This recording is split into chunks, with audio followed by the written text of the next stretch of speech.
everyone, and welcome back to Straight from the Paws. Today I have my co-host with me, Beverly Andrade, a director for Forever Paws, and adjunct professor Christine Remington from Bristol Community College. Welcome, Christine. Thank you. Thanks for coming.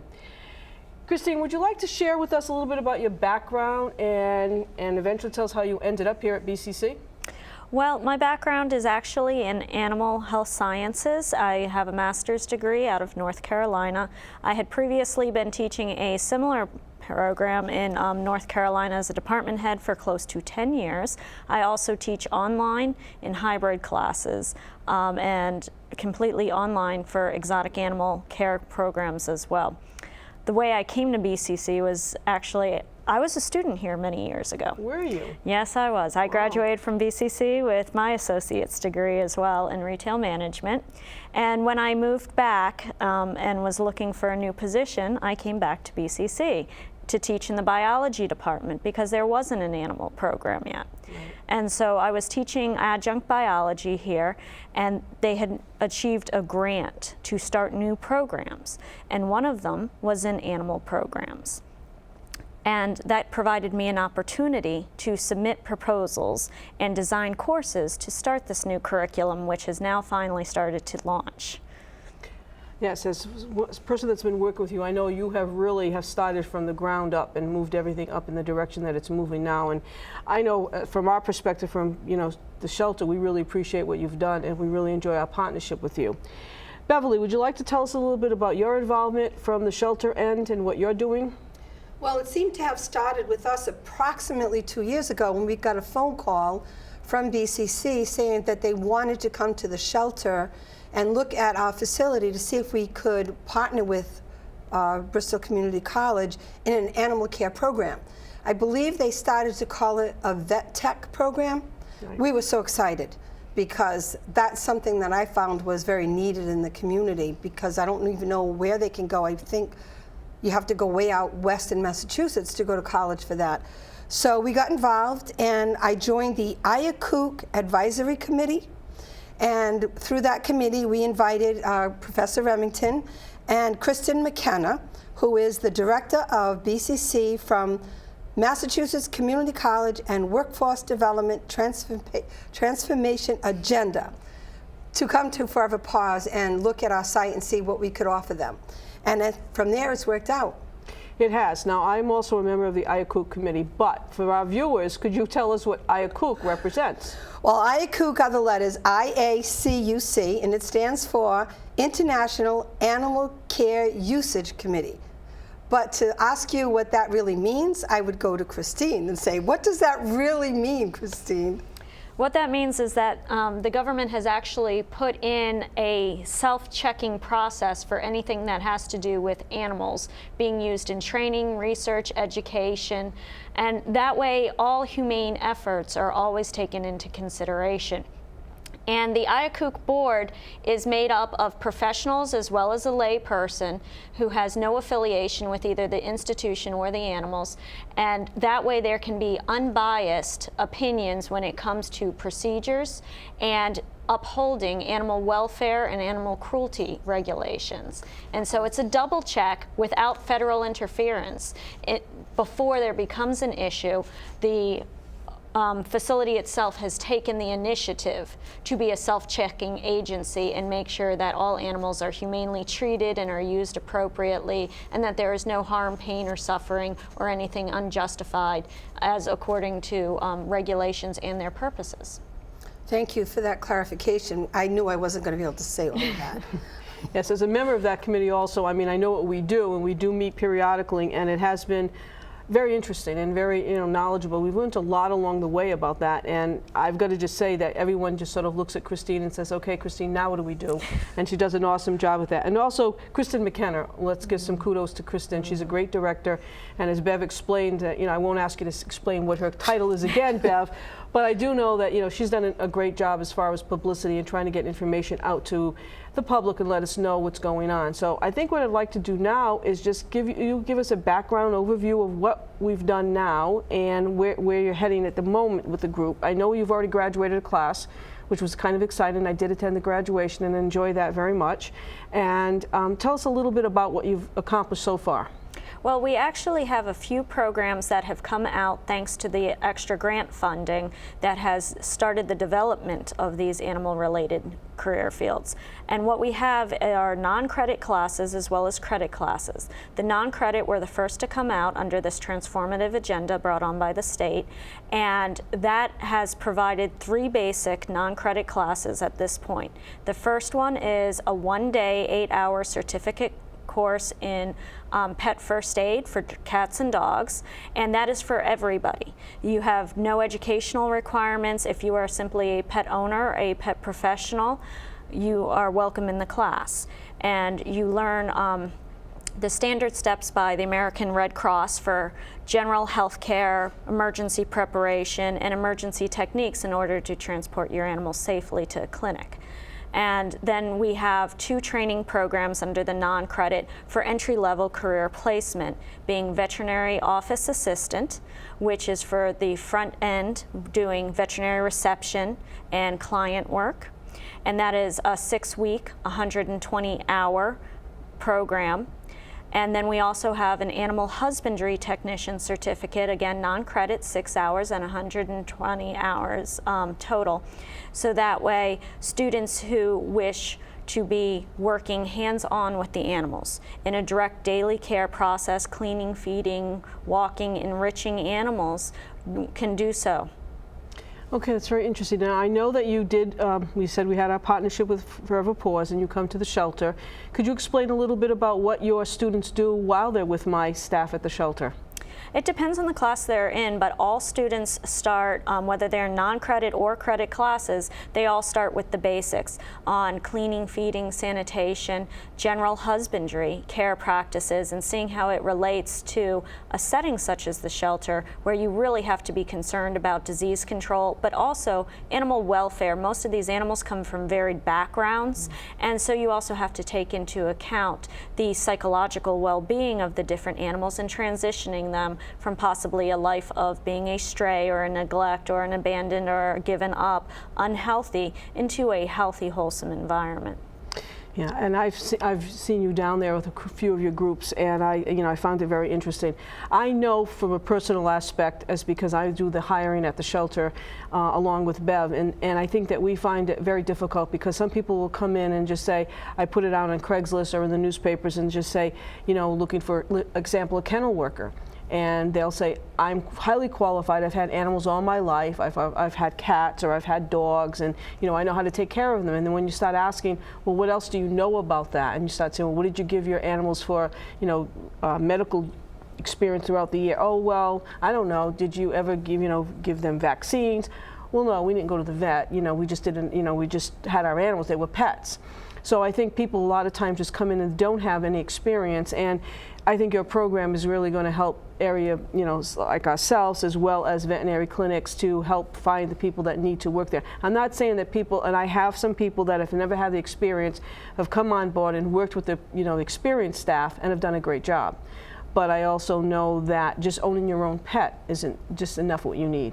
And I would highly recommend to anyone the first aid class. I think that's a great class. I know that someone had told us that our ACO has told us about the fact that they're looking at some legislation to make it important that at least at daycares, like I take my little dog to a daycare, and I want to make sure that the person that runs a daycare or someone there knows how to use first aid. And we had that discussion, and something happened to a dog, not around here in Massachusetts, but in Western Mass. And I think that's very important. We have to keep in touch with the legislation and all that. And I think the IACUC committee also, between yourself and ACO, helps us to learn a little bit more of what's really happening within our own state, which is also very helpful.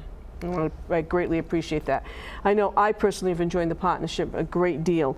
Now, what else has gone on in the class? I know that you work with the shelter animals, but you also work with exotics. You want to explain that to our audience? We work with a large variety of animals. Some of the exotics that we work with tend to be small exotics. We work with birds, reptiles of all different kinds, snakes, lizards, turtles, all of your small pocket pets, so little ferrets, hamsters, gerbils, guinea pigs. As a matter of fact, we were actually out with a second semester group of students yesterday working with the birds and the ferrets, teaching them proper handling and restraint procedures to be able to effectively work with veterinarians, secure the animals in low stress manners, and still allow for medical procedures to be performed. Wow, that sounds like a lot. Now, I also, if I recall, you also go out to horse farms. Is that true? Yes, we do. We go to Stony Creek right now in Swansea, and Stony Creek has a variety of domestic animals, large hoof stock, some chickens, and they have a couple pigs running around, goats, sheep. It's a great facility, and the students learn to work with those larger animals that also come into big rescues, or even on the private side, working in the equestrian field is pretty in-depth around here. And so they get that hands-on experience being able to manipulate and work with the animals, as well as learn the daily care processes, hoof picking, and all of that. Okay, and is there any other area that, well, I think we forgot zoology. Is that true? You work in the zoo? You helped out the zoos? We have not yet gotten into the zoos. We have just started communications with some of the zoos. They are interested in some internships from our students. So we are working on fielding that out, because our program, under the credit side, in the full 2-year program, will have in field experience where they will get to go for 1 semester for 320 hours to a facility and be able to work with the animals there. And so we are already opening up our partnership doors to see what kinds of facilities for the variety of animals that are out there. Wow, sounds like a lot of work, and I know right now, I think that you're the only person on staff per se for this I don't call it department. Is that true? Are you the only professor that we have out there? I know you have an assistant, but besides that. We are actually going to be drawing on some of the academic specialties of some of the individuals in the biology department who have experience in animal sciences. As we open up in the fall and are able to expand our course offerings into things like comparative anatomy and physiology of domestic animals, we will be drawing upon some of their expertise as well. So I am the main instructor for the majority of the animal-related classes for animal care and welfare, but we do have a lot of science backing coming in through the biology department. Wow, it sounds like your dream is coming true. I know when we started, it was, we were concerned as to where this was going to go and how it was going to go and why we have, the grant money available and what you've done. I mean, I know from our perspective, it's been a win-win situation for all of us, and we really enjoy having you come to the shelter with your staff. Well, I should say your students and your staff that comes along with you.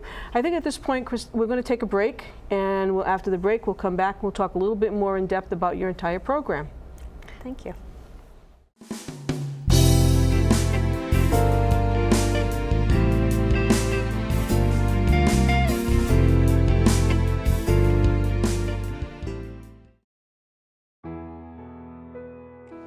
When you adopt, you give an animal a second chance at life and a second chance at love. Like their human counterparts, animals deserve a life of dignity and happiness, but most of all, they deserve our love. At Forever Paws Animal Shelter, we work to give animals the gift of time. Our mission is simple: place these valued animals in loving homes. A pet is a friend for life. When you believe in them, they will always believe in you. Forever Paws Animal Shelter, giving animals a new leash on life.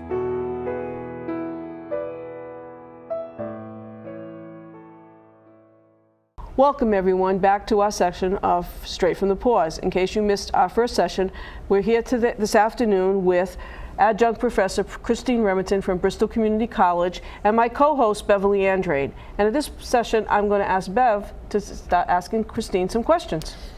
First thing I want to ask Christine is, talk to us about the job opportunities that are out there for the students that get enrolled in the program. Well, even if they're starting in the non-credit program, there are many job opportunities. With the non-credit program, the idea behind the training is to get career placement. And so we train them for front-end veterinary office positions, like working as a veterinary receptionist. And we also train for kennel positions. So that way they have both theoretical knowledge as well as the skills to go in and start working effectively. If from there they would like to transfer into the credit program, they may receive some credit and be able to opt out of a class or two. And from the credit program, it's going to be a full 2-year associate's degree. We are waiting for the state to pass approval on that. And with that approval, they will be able to get a veterinary healthcare assistant degree, which veterinary healthcare assistants are not a certified program or career field, but they would be able to work with a large variety of animals, assisting veterinarians, whether it be in a clinic, in a shelter, in a zoo, because we do focus on multi-species, not just dogs and cats or small animals. We do cover a lot of different animals, so they have many career paths. Some even like to then go on and work with wildlife rehabbers and try to go on for their own wildlife certificates. One of the things we talked about almost 2 years ago, it seems now, was animal control. We talked about how would this program benefit the animal control officers that are out there in the state right now. And I think we did talk about this being one branch of animal control. Is that true?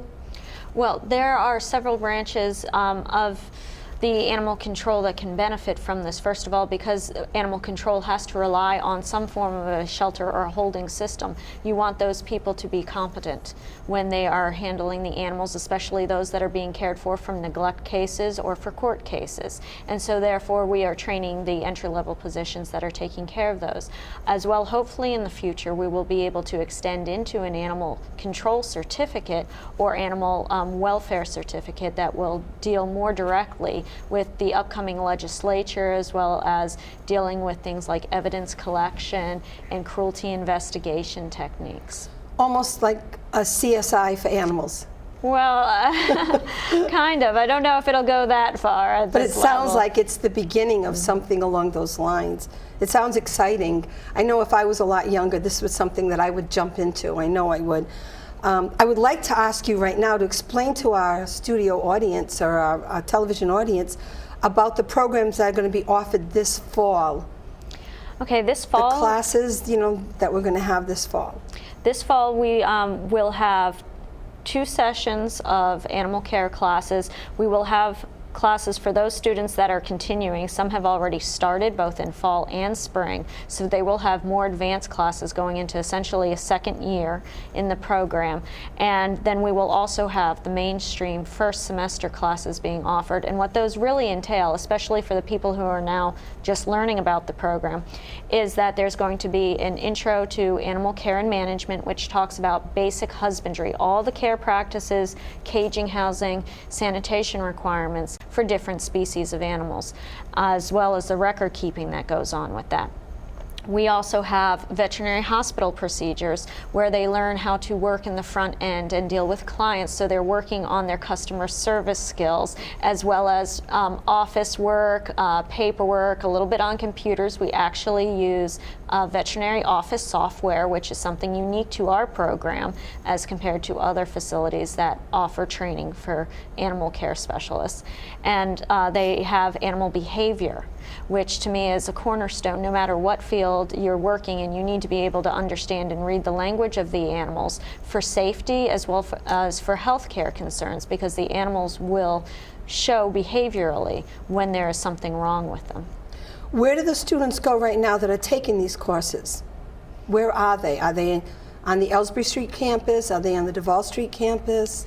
Well, we are lucky to have space over on Duval Street. So the great thing is parking's a lot easier over there. We have our own little space set up, which has been a delight. The students come in and basically we try to group most of their animal classes together. So that way when they come to our campus, they're not having to try and run back and forth over to main campus Ellsbury Street. But being on Duval has its perks, so that way they have one centralized location for the animal classes, at least for the lecture parts. Then we go off to such facilities as yours, and we get to spend afternoons over there with you.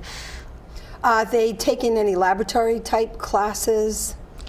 Yes, we do have lab classes. Lab classes are generally for second semester on, and even the classes that are not designated as labs tend to have hands-on components. So the good majority of classes, with just a few exceptions like medical terminology and so forth, have some kind of interaction with animals. So it's never really just a sit in the classroom and read the book situation. We have a lot more that's always going on. It sounds wonderful. I am so excited to see this program going. I've seen some of the students down at the shelter. I've seen them work. I've seen the excitement in them.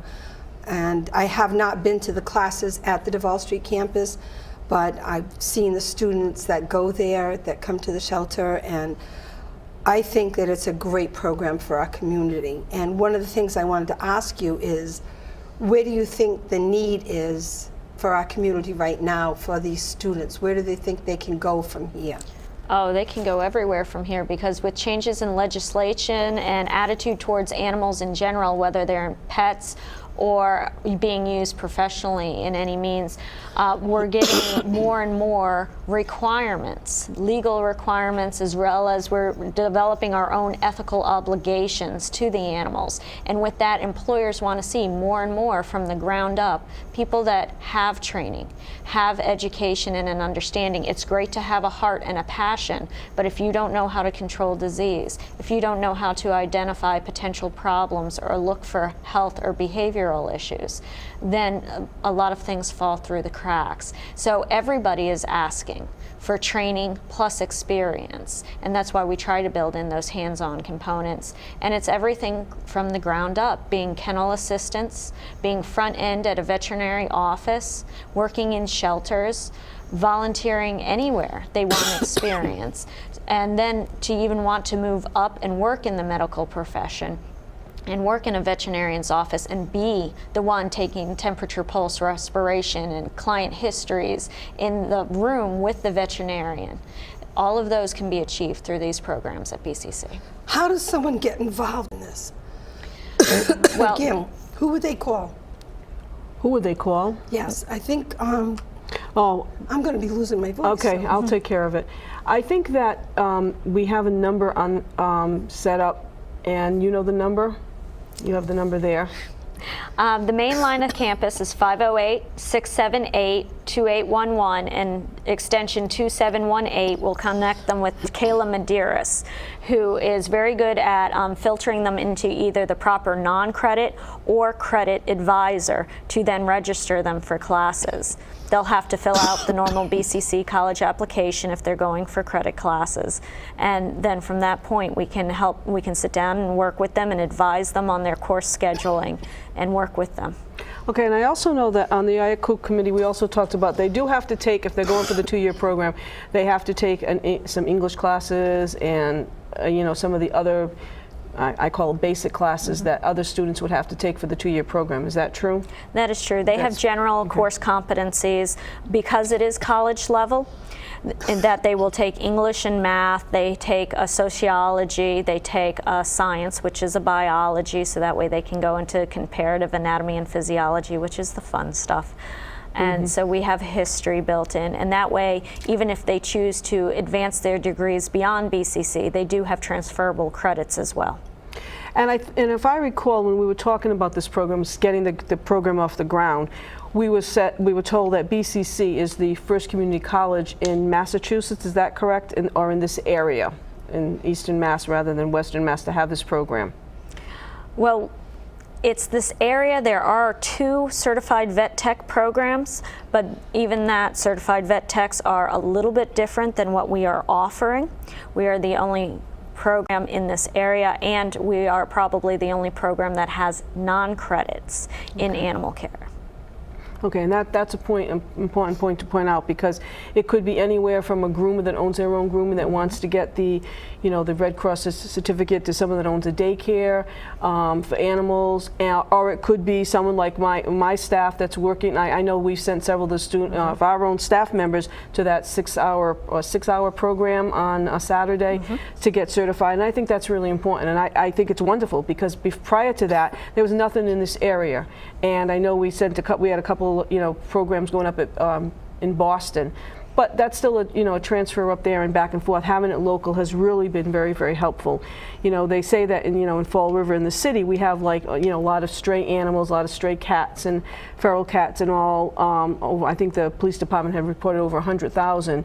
And when you look at all the animals out there, people have got to learn now how to take care of their animals, or what they're doing when they're feeding the animals out there. If this program is available now, they could get a better understanding of what they're doing to help the animals or not helping animals.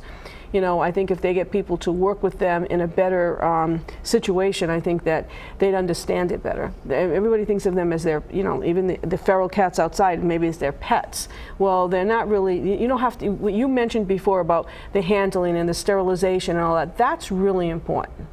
That's 100, you said it so clearly. That's what's really important. I don't think people understand that. They think, like I said before, I do the hiring at the shelter and people say, I love animals. I've always had animals. I lived on a farm. I volunteered. Even within our own volunteer program, as you know, we have an orientation. We have to make sure everybody goes through the volunteer handbook before they're even allowed to start working in the building, let alone working with the animals. And I think that we have to push that forward, that people need to have that better understanding.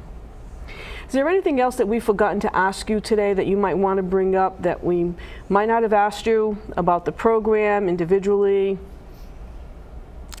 I would just really point out that anybody who has an interest in animals, there's generally some kind of facet, whether it be a non-credit or a credit program, that would probably help suit them, as long as they are prepared to actually do some real heavy work. Most of the people who start this out, as you know, everybody loves animals, but then they tend to realize how much work is involved with it. And we are a work, rain or shine. If it's raining, we're out working with the animals. If it's snowing, we're out working with the animals. And it's a hardcore science program. Even on the non-credit side, we do cover science principles. And so it's not just come in and play with cats and dogs and feel good about yourself. It's a lot of hard work, a lot of manual labor, and there's a lot of taxing textbooks that they have to go through as well. Yeah, I've seen some of that, and you've done an awesome job. What about some of the graduates from the program? How has anyone? I'm sure someone's gotten jobs by now.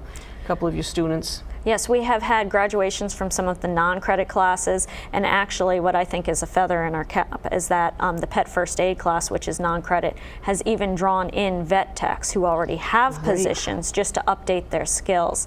But in addition to that, even following first semester, some of my first semester credit students have already gotten employment, already 3. And so they are maintaining their role in the program right now, but they have employment as well, part-time employment, that's helping them out because their skill has already been noticed. Well, that's really awesome. I know that from our shelter perspective, that what I do, I say to people, I try to hire from within, and within has been my volunteers that have done a great job, and then my staff say, oh, they work really well with us and so on. But now I have another pool of people to go to when I need to hire someone. I know that I can contact you and say, okay, can you tell me who's out there that I can work with? And I think, like I said at the beginning of the show, this has definitely been a win-win situation for us, and I think anyone should definitely contact that number, call Kayla and say, what's up, how can I get in there, find out, because I know that I've shared with you that I've had some students or people that I've known say to me, I went to the program, I talked to my guidance person at BCC, they didn't know anything about it, but I think that's changed. I think now people are out there, they're familiar with your program, they know what you're doing, and they're really, it's well respected, I think, and I think that's important. And I've talked to some area vets, and they're very happy about it also. Well, I really would like to thank both of you for coming in. I hope, Beverly, you're okay with your voice now? Yes, I am a little bit better now. I got a little choked there. Okay. Must have been all this information going through me. Yes, all the excitement that you were talking about. And I'd like to thank you for coming in today and sharing with us your information. And we'd like to invite you back maybe after and bring some students on and tell us what's going on in the program, and maybe even do some demonstration for us. Great, thank you. Thank you very much.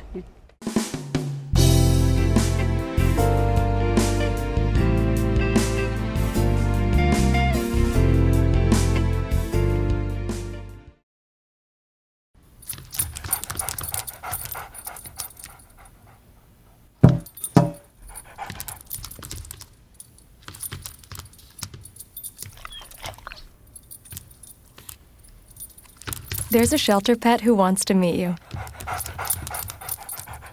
Meet one today. Visit theshelterpetproject.org. Adopt.